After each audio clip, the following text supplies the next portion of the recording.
Sejam muito bem-vindos. Você que está nos acompanhando por essa transmissão online, sejam bem-vindos vocês que estão aqui no presencial, a mais essa edição aqui da Escola de Paz. Uma alegria muito grande poder estarmos aqui ministrando um assunto relevante, um assunto muito importante que traz um impacto muito grande na nossa vida. Cadê os pais? Nesse evento da Escola de Paz, nós vamos falar sobre a importância dos pais, a importância da figura do pai, as consequências dessa ausência, qual é a dificuldade de se colocar nesse lugar do pai e como isso é importante, não só na vida dos filhos, mas também na dinâmica familiar. Nós estamos aqui entre amigos, o Sérgio, o pastor Marcelo, o pastor Sandro, e nós vamos bater um papo muito edificante sobre onde estão os pais, cadê os pais, qual é a importância dessa figura. E eu quero começar compartilhando aqui com os meus colegas exatamente a importância de um pai. Qual é a importância de um pai? Há um tempo atrás, órfão era aquele indivíduo ou pessoa que o pai havia morrido. Hoje é um fenômeno interessante. Existem órfãos de pais vivos. O pai é uma figura, mas não é presente, nunca participou.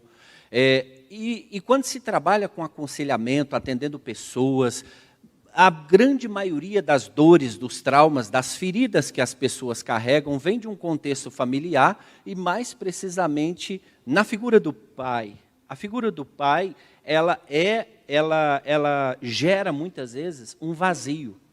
Ou melhor, a falta, essa ausência dessa figura do pai gera esse vazio muito grande, gera essa dor. A rejeição é uma das piores dores emocionais que o indivíduo carrega. E se ele, então, assim, é rejeitado por essa figura do pai, ele vai buscar essa autoafirmação, ele vai buscar o preenchimento disso em muitas áreas da sociedade, até mesmo em áreas negativas e de sofrimento. E eu acredito ser muito importante para exercer a presença da paternidade, a gente não reproduzir os comportamentos dos nossos pais. Eu venho de um contexto de um pai severo, um pai muitas vezes duro, um pai machista, que homem não podia chorar.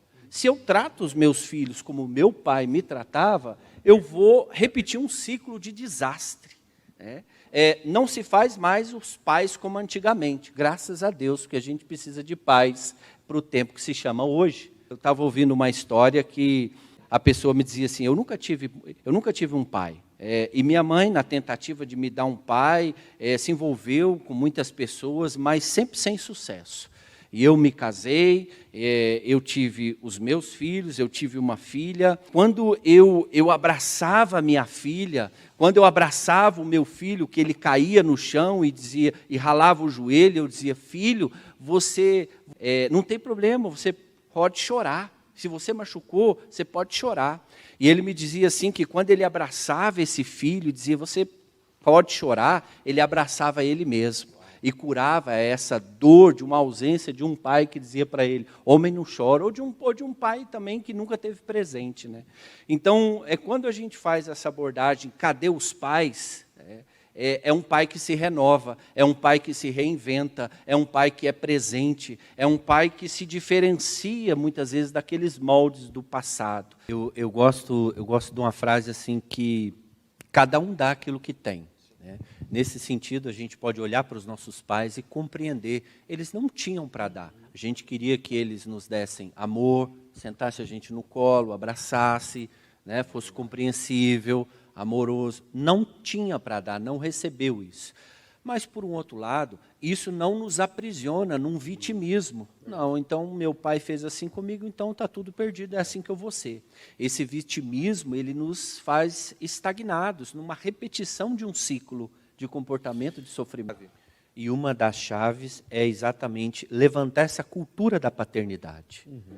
E de alguma forma, combatendo a cultura da orfandade. E não só da orfandade do pai que morreu, mas da orfandade do pai que não se importa, do pai que não está presente. E a gente tem que levantar essa cultura da paternidade não só biológica, mas também espiritual, gerar outras pessoas. Nós não vamos reproduzir a paternidade saudável enquanto não resolvermos a nossa história como filhos. Se eu venho de uma história mal resolvida como filho, eu não vou ser um bom pai. Eu vou reproduzir na paternidade as mazelas, as dores, os traumas que eu vivi. Eu gosto de um texto de Jesus que diz assim, em Mateus 5, bem-aventurado os pacificadores, porque serão chamados filhos de Deus. A marca de um filho é a paz. A marca de um órfão é a guerra. E tem muita gente que entra na paternidade em guerra com a sua história de vida. Vai ser um pai ausente, um pai distante, um pai que está prestando um desserviço para a formação da identidade do indivíduo e para a sociedade. A gente não faz ideia da importância de um pai. A gente não faz ideia do vazio existencial que a ausência de um pai traz. Eu já vi homens chorando de dor emocional porque ele não teve um pai. Eu já ouvi homens dizendo, eu preferia que o meu pai tivesse me dado uma surra do que ele tivesse abandonado a mim e a minha mãe. Sim, verdade. E dentro disso, é importante chamar aqui a atenção, no quesito da paternidade e maternidade, é a mãe que autoriza o pai. A mãe autoriza o pai. Se a mãe olha para o pai e descredibiliza, desautoriza, xinga, é um encostado, não vale nada. Como que você quer que essa pessoa vai ter a sua autoridade, o seu referencial de pai? Então, a melhor coisa que você pode fazer para os seus filhos, por exemplo, você é mãe, a melhor coisa que você pode fazer para o seu filho é amar o pai deles. Você que é pai, a melhor coisa que você pode fazer para os seus filhos é amar a mãe deles. Então, sim, é a mãe que autoriza o pai. Muitas vezes, o filho reproduz o olhar da mãe para o pai. Que olhar é esse que essa mãe está dando para o pai? Um olhar de honra, um olhar de referência, um olhar de descrédito, um olhar de reprovação. Então, é importante chamarmos a atenção aqui, porque o pai se constrói a partir da mãe também. Estamos chegando aqui ao final do nosso bate-papo, e eu queria já que nós pudéssemos concluir o que é a paternidade. Do meu ponto de vista, a paternidade é relacionamento. A paternidade é renúncia. Muitas vezes eu chego em casa, tudo que eu quero é ter meu tempo, tudo que eu quero, muitas vezes, às vezes a gente fala o dia inteiro, tudo que eu quero é não falar. Mas o meu filho, ele tem necessidade de falar. E não dá só para ouvir, você tem que olhar para ele, porque ele diz, pai, olha aqui. Aí, sim, filho, fala. Não, pai, olha aqui. Aí, tá bom, filho, vai, fala. Paternidade é renúncia, paternidade é relacionamento.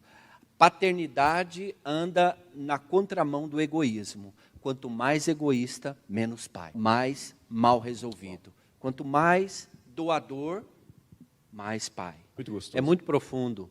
É muito relevante. E eu só quero finalizar aqui porque ficou a pergunta no ar. Cadê os pais? Eu penso que a resposta dessa pergunta está na disposição do coração de cada um. Onde que estão os pais? Está à medida que você se dispor a se relacionar, ser a resposta, ser um pai de fé, ser presente, renunciar, ali estará um pai. Ali você estará. A resposta dessa pergunta, cadê os pais, está na disponibilidade de cada um de ser a resposta, de se tornar aquilo que você nunca recebeu, de ser aquilo que você nunca teve. É possível ser. Então, que você venha dispor o seu coração. Nós precisamos de uma sociedade com mais pais, nós precisamos de uma igreja com mais pais, cada um representando a sua figura, a sua função, o seu papel de mãe, de pai, e que nós possamos orar, que Deus venha despertar em nosso coração o ser a resposta, como um pai e como uma mãe. Ok, queridos? Muito obrigado, que Deus abençoe sua vida, um grande abraço e até a próxima edição aqui da nossa Escola de Pais.